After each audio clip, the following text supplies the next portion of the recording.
Assalamualaikum warahmatullahi wabarakatuh. Perkenalkan, nama saya Nur Aziza, mahasiswa Politeknik Riau, angkatan 23 dari program studi Sistem Informasi. Tahu nggak sih, zaman sekarang itu merupakan zaman yang penuh dengan teknologi terbaru. Dan teknologi zaman sekarang tidak luput dengan media sosial seperti Instagram, TikTok, Twitter atau X, dan LinkedIn. Dan biasanya media sosial yang kita gunakan itu digunakan untuk menjadi sebuah wadah untuk kita mendapatkan sebuah hiburan atau mendapatkan sebuah update berita ataupun sebagai media curhat bagi khalayak umum pada zaman sekarang.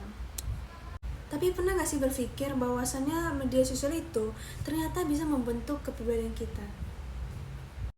Misalnya nih, kita sering nonton video-video motivasi ataupun self improvement.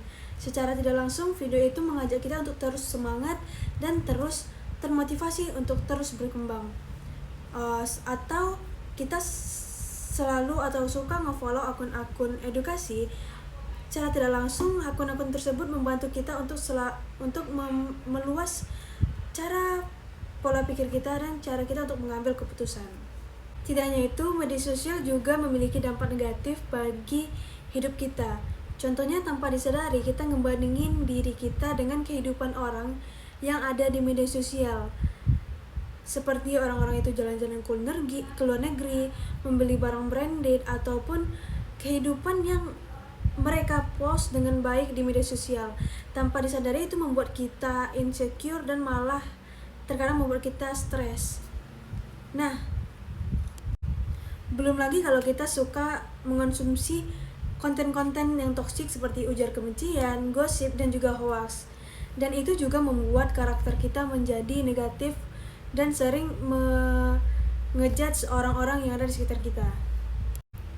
Nah, jadi media sosial itu bisa membentuk karakter orang menjadi positif maupun negatif. Jadi balik kita lagi, tergantung bagaimana cara kita mengolah atau menggunakan media sosial. Lalu apa yang bisa kita lakukan agar bijak menggunakan media sosial? Yang pertama, kita bisa mengelola akun-akun yang akan kita konsumsi, seperti nge-follow akun-akun yang memberikan dampak positif yang berguna untuk kehidupan kita, yang tidak membuat capek ataupun membuat kita burn out. Yang kedua, kita bisa menggunakan media sosial sebagai tempat saluran yang positif untuk menyebarkan informasi-informasi ataupun semangat untuk audiens. Dan yang terakhir atau yang ketiga, kita bisa refleksi diri. Coba tanyakan ke diri kita sendiri, apakah media sosial itu berdampak positifkah ke kita atau tidak, membuat kita capek atau enggak. Kalau misalnya media sosial itu membuat kita capek dan tidak ada manfaatnya sama sekali, mungkin kita bisa mengurangi penggunaan media sosial. Intinya, kita sebagai mahasiswa atau pengguna media sosial harus bijak dalam menggunakan media sosial, karena media sosial itu jika kita bisa mengelolanya atau menggunakannya, pasti kita berada di jalan yang tepat. Dan kalau misalnya kita tidak pandai mengelolanya, kita akan tersesat dan terjerumus ke dalamnya.